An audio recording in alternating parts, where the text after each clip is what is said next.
Hi, I'm Joe Saunders with Miniature Landscape Hobbies. This video is the first in a series to celebrate the release of the new supplement for World War III Team Yankee, the West Germans.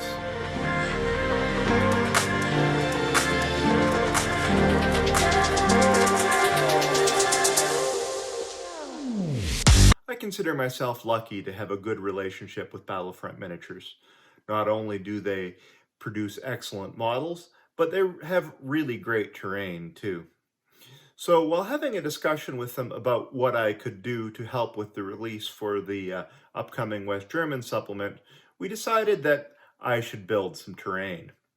Now, building terrain for any sort of project has a lot of challenges. You see, usually there isn't just one idea. There's a lot. So after a little bit of brainstorming, I came up with enough ideas to fill more than just one video. In fact, I probably have enough ideas here to fill 3 or 4 videos. So we're going to take it in part in this series and gradually build up a big piece of terrain for the West Germans. Like any miniature build, I decided I'd start with a plan.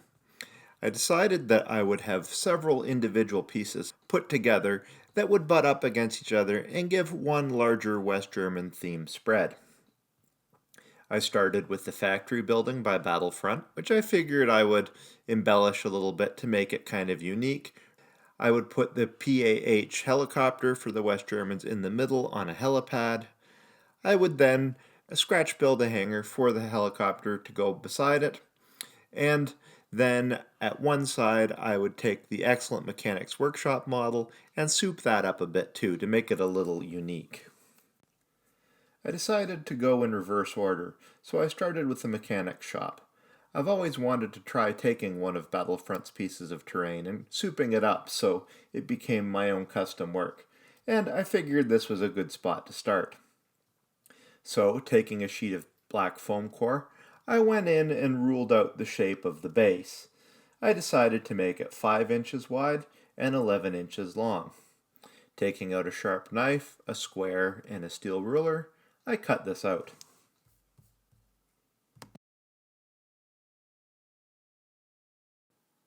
Now I had the basic shape for the base ready, but it was pretty boring. I ruled out where on the base the building should go, and then I went ahead and marked off for grid work on the base, 2 centimeters wide in one direction by 1 centimeter wide in the other direction. This would imply concrete pavers. As I drew the grid on, I scored deeply into the surface of the foam core with my pen to create some relief to outline each section of paver. Now the base had started to take on some texture, but I decided to accentuate it some more and add some wear and tear by further taking my pen and scoring cracks, marks, and chips into the surface.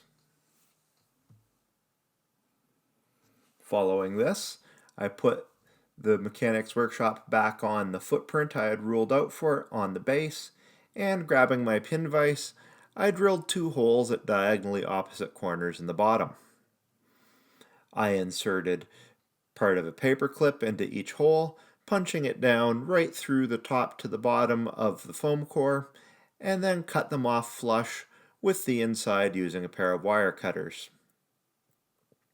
Once these were in place, I then removed the mechanics shop and hot glued the pins in place so they stuck vertically up out of the surface.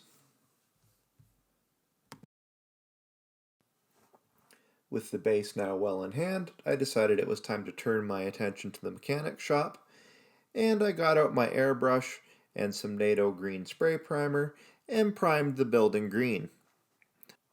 Once I was done with this, I took out Panzer Dark Gray and also sprayed the roof down, giving it a good prime. Allowing the primers plenty of time to dry, I then went back and took out Army US Light Green and sprayed it over the top of the base coat, trying to keep it more concentrated thickly towards the edge and the top. Then I added a little bit of ivory sand airbrush paint to this and went back over the very edges, spraying out a very light color green to finish the highlights. Once the previous paint layers had dried, I added a little deck tan to the mix, and then went back and dry brushed this over the top of the model. This would add a final bright highlight on only the most raised surfaces. Turning my attention back to the roof, I gave it a heavy dry brush of a really light gray color. Pouring out more deck tan, I went over the garage doors with it, and I also painted in the man doors. To give each door a good even coat, I had to apply 2 layers. I figured now would be a pretty good time to turn my focus to the windows, so I painted each window pane a dark blue, went over top with a lighter peacock blue, and put a final highlight in by putting a couple dabs of blue-gray on.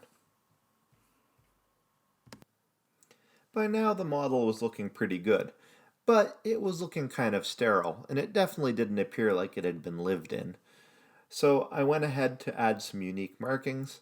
I started by cutting out some decals and putting some numbers on the surfaces of the model.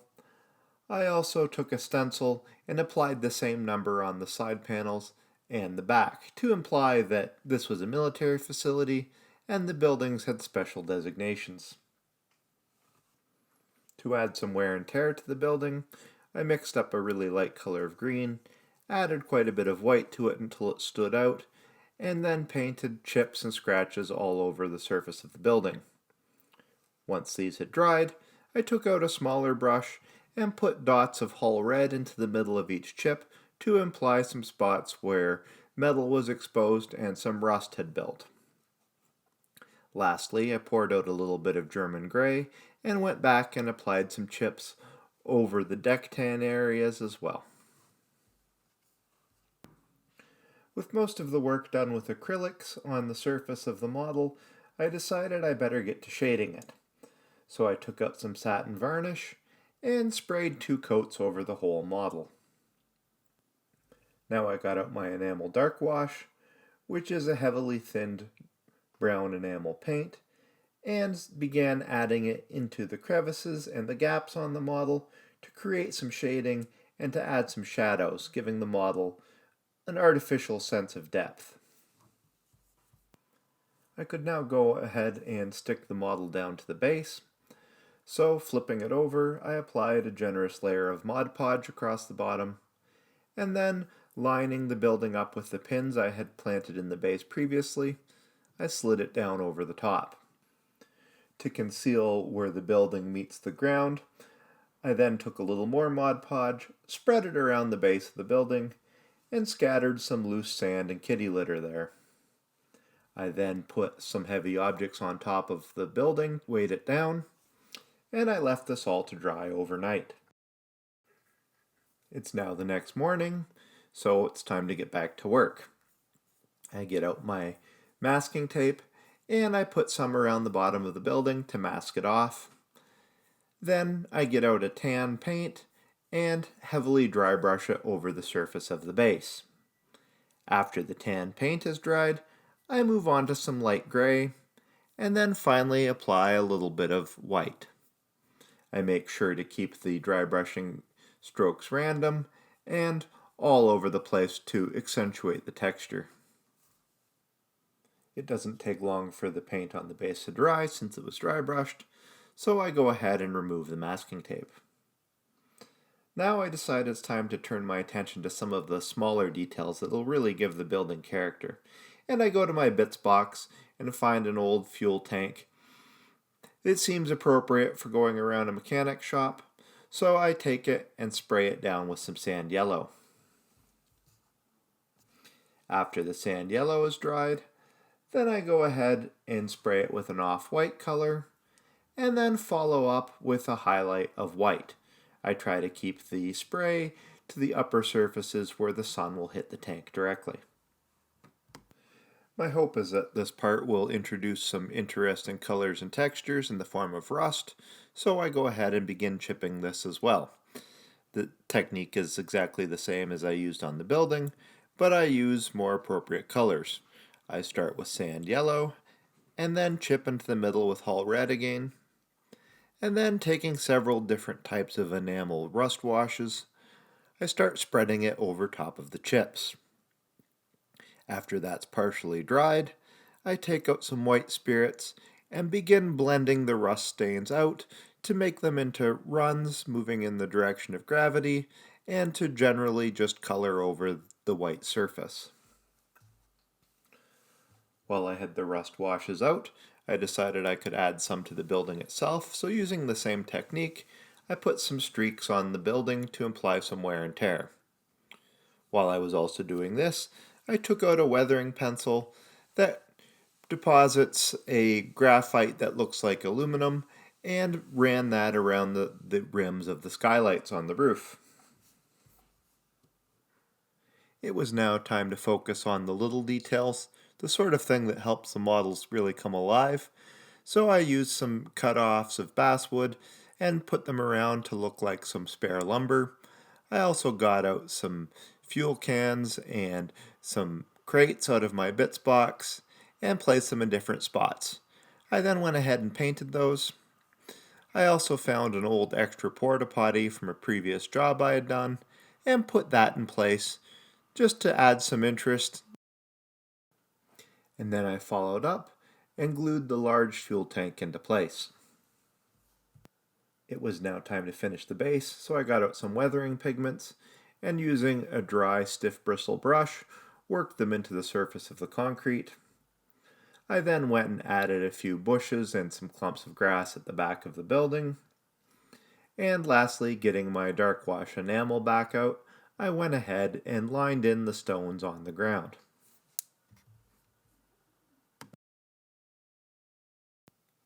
With the painting and the weathering complete, I now needed to take some steps to protect it all, so I sprayed the whole thing down with a couple coats of matte varnish.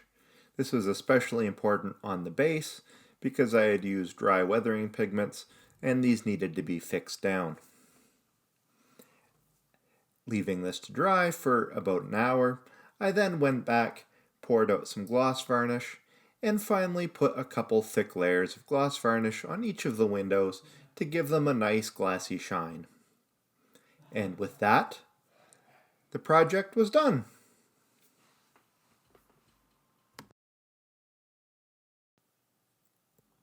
I feel this project turned out really well.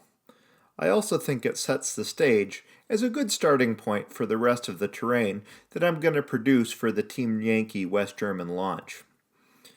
An enhanced paint scheme took this already great piece of terrain and added that much more color. The weathering gives it a sense of time and place, and the rust tones introduce some new textures. Lastly, the small details create the idea that this terrain is part of the real world, and they also help establish a sense of scale. All in all, it's a very visually interesting piece. So that's it for this video, but it's not the end of this project. We still have 3 more videos to go before we get to the end of building the West German terrain. Join us now for the next video when we build the helicopter pad, and it'll feature the excellent Team Yankee PAH anti-tank helicopter, which is a pretty cool model.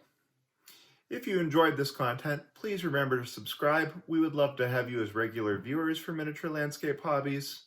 And as always, keep building life in miniature.